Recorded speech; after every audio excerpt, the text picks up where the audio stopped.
मध्य प्रदेश में लगातार बढ़ रहे अवैध गर्भपात मामलों को लेकर प्रशासन एक्शन मोड में आ गया है। भोपाल में अब डॉक्टर की प्रिस्क्रिप्शन के बिना गर्भपात की दवा बेचने वालों पर कड़ी कार्रवाई की जाएगी।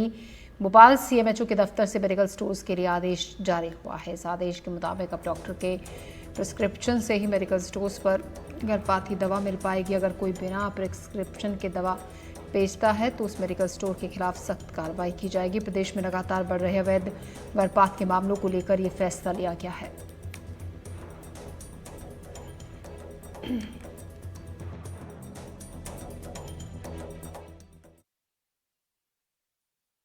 राजधानी भोपाल में अबॉर्शन से जुड़ी दवाइयों को अगर अब बेचना होगा तो इसके लिए डॉक्टर्स का प्रिस्क्रिप्शन जरूरी होगा, तभी ये दवाइयों की बिक्री होगी।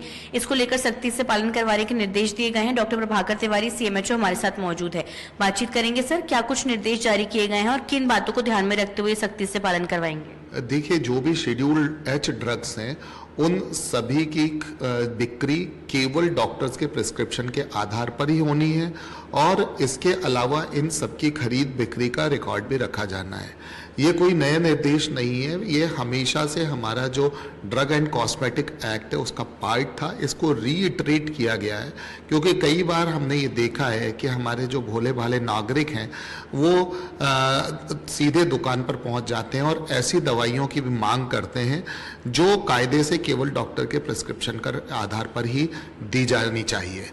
कभी कभी और कई बार हमने ये देखा है कि ऐसी दवाइयों के साइड इफेक्ट्स के कारण गंभीर परिणाम भी देखने को मिलते हैं और केवल गर्भपात के मामले में ही नहीं, आपने दूसरे मामले में भी देखा होगा कि जो बुखार के मामले में लोग ऐसी ड्रग्स ले लेते हैं जो प्लेटलेट कम करती हैं और दूसरे एडवर्स इफेक्ट भी करती हैं।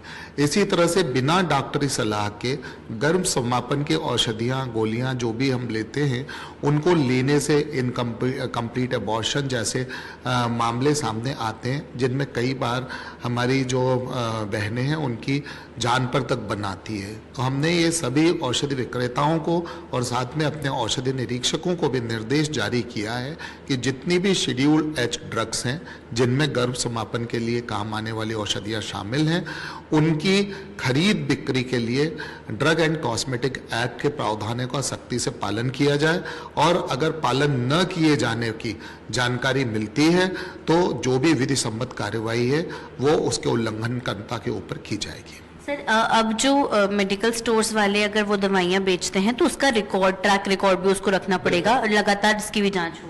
बिल्कुल, जैसा कि आपने कहा कि उन्होंने यह दवा किस जगह से खरीदी है, मतलब जैसे जो हमारे रिटेलर रहते हैं वो थोक विक्रेता से या डायरेक्ट कंपनी से खरीदते हैं तो उन्होंने कितनी मात्रा में ये दवाएं खरीदी, उनके पास कितना स्टॉक है, किन किन को बेची, किन डॉक्टरों की सलाह पर बेची, इन सब का पूरा रिकॉर्ड उनको अपने पास रखना होगा। सर, क्योंकि इसको लेकर एक अवेयरनेस की भी बहुत ज़रूरत है क्योंकि बतौर जनता भी ये सब जो दवाइयाँ हैं वो लेने के लिए जाती है बिना प्रिस्क्रिप्शन के, वो भी उम्मीद करते हैं कि उनको आसानी से उपलब्ध हो जाए। तो क्या इसको लेकर कोई अवेयरनेस भी जारी करेंगे? बिल्कुल, आपने देखा होगा कि हमारा जो आईईसी ब्यूरो है ये लगातार इसके लिए कार्य करता रहता है और इसके अलावा जो सरकार के दूसरे एक्ट्स हैं, चाहे वो एमटीपी एक्ट हो चाहे पीसीपीएनडीटी एक्ट हो, उनके प्रावधानों के तहत भी अलग अलग आईईसी समय समय पर होती रहती है जिसमें डॉक्टरों के लिए भी आईईसी रहती है, जो हमारे ड्रग विक्रेता हैं, केमिस्ट हैं, उनके लिए भी रहती है और जनरल पब्लिक के लिए भी रहती है। बहुत धन्यवाद सर बातचीत के लिए। तो देखा आपने कि किस तरीके से जो दवाइयाँ हैं अगर बिना डॉक्टर की सलाह के अगर आप वो दवाइयाँ लेते हैं तो हो सकता है कि कुछ घातक असर उसके हों। इसलिए जाहिर तौर पर सभी जनता की जिम्मेदारी ये बनती है कि वो जब भी कोई दवा लें तो जरूर उसको डॉक्टर की सलाह के साथ लें, चाहे वो दवाइयाँ कोई भी हो। भोपाल से कैमरा पर्सन अभिषेक सिंह के साथ अमृतांशी जोशी, एनडीटीवी।